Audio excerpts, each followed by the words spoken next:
I suppose in any place where there is bamboo, you will have instruments like this. And here's This is another an one. exciting video. This is called a Kubing. kubing. This is from Mindanao, southern island of Yeah, Philippines. I love the kubing. This was given to I me have by it. my sister, Sister Monica, when I was recording my first album. And was in 1980 or 81. I think it was 81. Yeah, this one is the I'll kubing. give you a little close-up of the carving of this instrument. Just look at that Joke lang. beautiful carving. Mas maganda yung carving ni Sir Joey, syempre. Yeah. Just bought it sa... I enhanced the Salva. section a bit, and that's what you see in the background, the carving.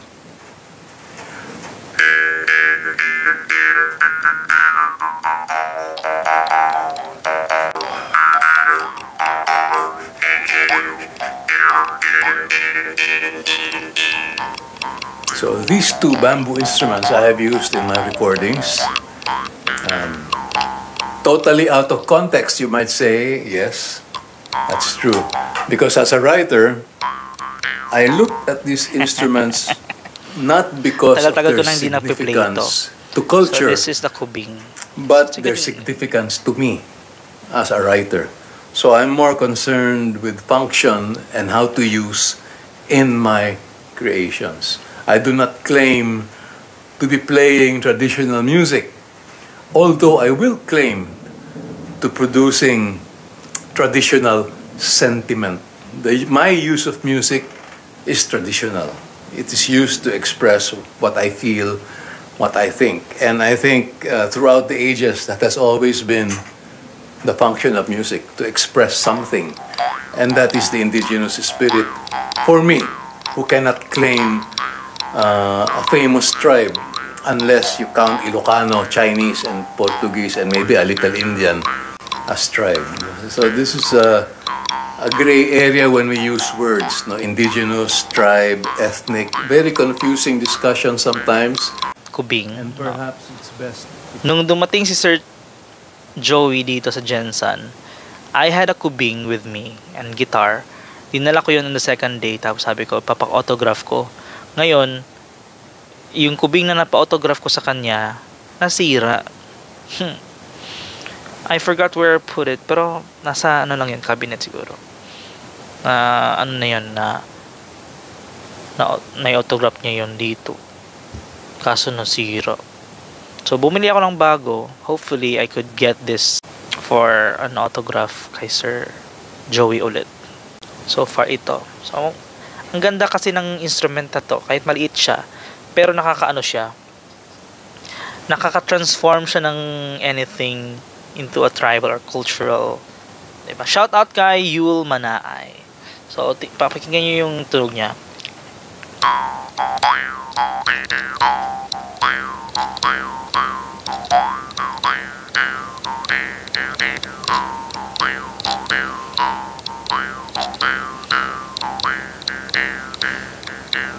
So, nag-iiba-iba siya ng tunog depende sa kung anong hugis ng bunganga mo or lips mo. So, you open it like a, o, e, i, e, a, o. So, yun. Magkakaroon siya ng iba't ibang tono, pitch, and parang basta iba-iba siya ng pitch, iba siya ng tunog, iba siya ng depth. Yeah. So, mas wide yung bunganga mo, mas tingnan mo, iba yung nagagawa niya. Yan. Mas bilog, mas bilog din yung tunog. Mas mababa.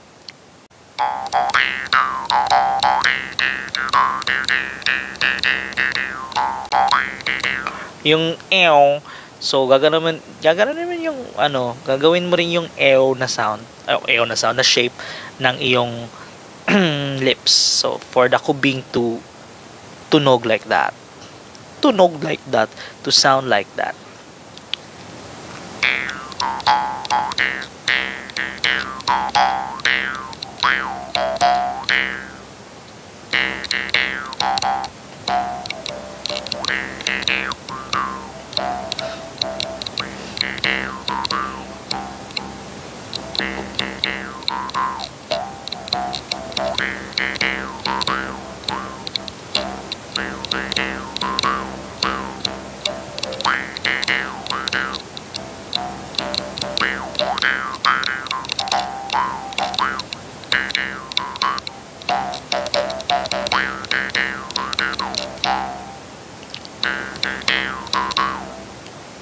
Yon. Galing yun sa kadiyawan niya na tugtog. Childhood sound ko yun. Teong, teong, teong. Hello kay Soy. Hello kay Andre. Kay Hiro. Yeah. Hello.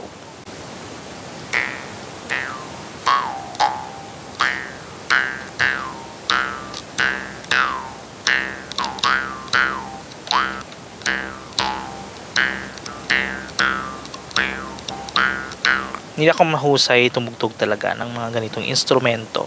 Pero, kaya ko naman. At natutuwa ako, di ba? Enjoy lang naman siya. Ginamit ko to nung gumawa ako ng kanta na gusto ko maging tribal yung tunog niya. Kaso wala pa akong naka-collab. Mayroon akong song eh. Ang title niya is Ano Na. Ano Na.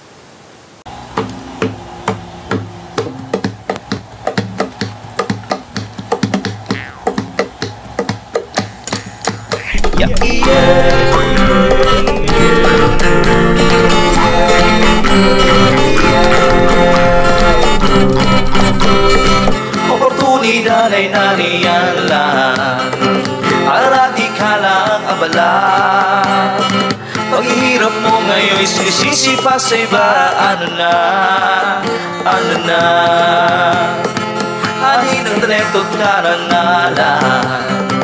Kung walang impluensya sa kaularan, anin ang boses ng kabataan. Ano na, ano na,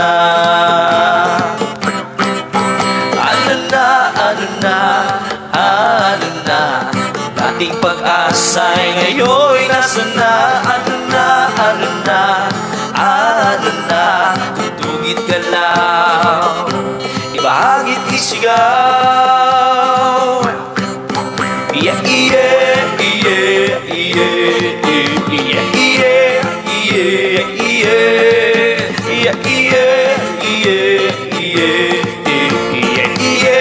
yeah, yeah.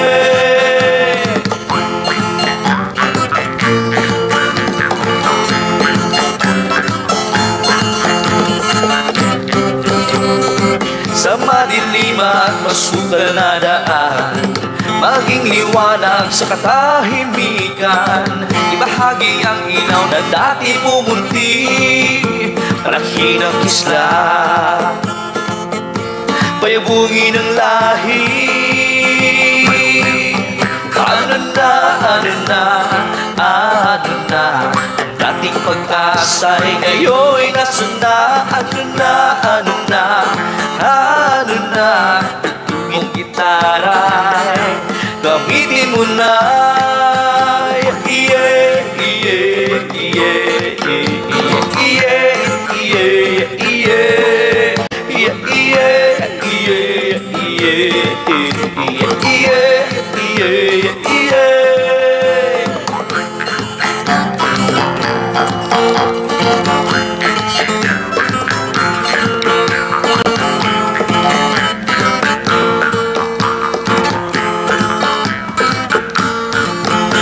Ano na, ano na, ano na, ano na. Yeah, yeah, yeah, yeah, yeah, yeah, yeah,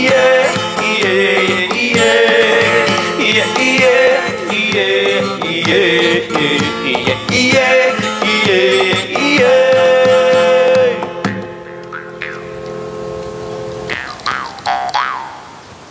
Ginawa ko yung kanta na yun sa workshop, sa songwriting workshop ni Sir Joey Ayala noong 2019. Natapos ko naman, very good. At dahil sa kanya, natuto akong sumulat ng sarili kong kanta kahit hindi ako magaling tumugtog o gumawa ng musika. Yun, pinakaunang kanta ko yun so far na original na for me. Kasi nakagawa na rin naman ako ng ibang song for Christmas with my creative singers, mga kasama kong CVA singers.